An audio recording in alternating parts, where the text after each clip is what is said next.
আমাদের সবাইকে এমটি ব্লগের তরফ থেকে অনেক অনেক ভালোবাসা জানিয়ে আজকে আমি আমার ব্লগটা স্টার্ট করছি।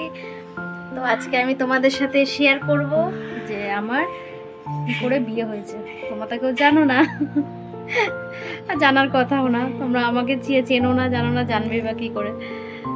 তো আজকের ভিডিওটা হচ্ছে মাই লাভ স্টোরি। তো ভালো লাগলে অবশ্যই একটা লাইক করে দিও আর কমেন্ট করো। আমার হাজব্যান্ডের সাথে তো তোমাদের দেখিয়েছি, মানে ভিডিওতে, গতকালের ভিডিওতে আমার হাজব্যান্ডকে দেখিয়েছি। তা ওর সাথে আমার পরিচয় হয়েছে কি করে জানো? ওর সাথে আমার পরিচয় হয়েছে এই ফেসবুকে। তা ফেসবুকে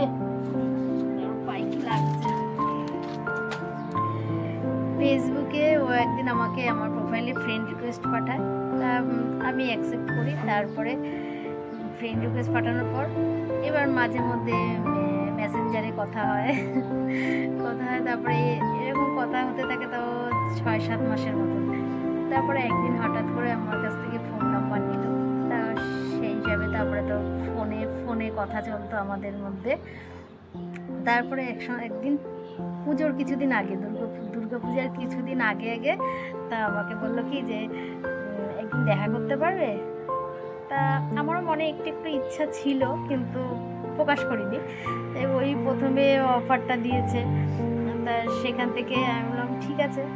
তা আমরা পুজোর ষষ্ঠীর দিন আমরা তখন একটা জায়গায় দেখা করি। দেখা করার পর দেখা করতে যাবো, খুব একটা এক্সাইটেড মনের মধ্যে। দেখা করতে গেছি। তারপরে ওই প্রথম ষষ্ঠীর দিন দেখা করতে গেলাম। তারপর থেকে মাঝে মধ্যে প্রায় দেখা হতো আমাদের। তারপরে এই দেখা হতে হতে একদিন থেকে 2 দিন, 2 দিন থেকে 3 দিন, এই করে করে আমাদের প্রায় দেখা হতে হতে তাও 2 বছরের মতন কেটে গেল। তারপরে 2 বছর পর আমরা বাড়িতে জানানোর পর প্রথম দিকে 2 বাড়িতে একটু প্রবলেম হচ্ছিল, কিন্তু পরে তারপরে 2 বাড়িতেই মেনে নেয়। তখন আমাদের মধ্যে আবার মানে আমি ওর বাড়িতে যেতাম, ও আমার বাড়িতে আসতো, বা ওর বাড়ির লোকজন আমার বাড়িতে আসা যাওয়া করতো, আমার বাড়ির লোকও যেত। কোনো অকেশন পারপাস হলে যাতায়াত ছিল 2 বাড়ির মধ্যে।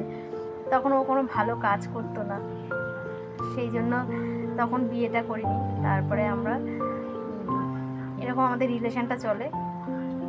তারপরে আমরা 4 বছরের মাথায় ও একটা ব্যবসা দিল। ও তখন ওই ব্যবসাটা করার পর তারপরে আমরা বিয়ে করলাম। এই হচ্ছে আমার প্রেম কাহিনী। তো প্রেম কাহিনীটা কেমন লাগলে বলো একটু কমেন্ট করে। আমার চ্যানেলটা সাবস্ক্রাইব করে আমার পাশে থেকো, কারণ রোজ নতুন এক একটা ভিডিও নিয়ে আসবো। তো পাশে থেকো।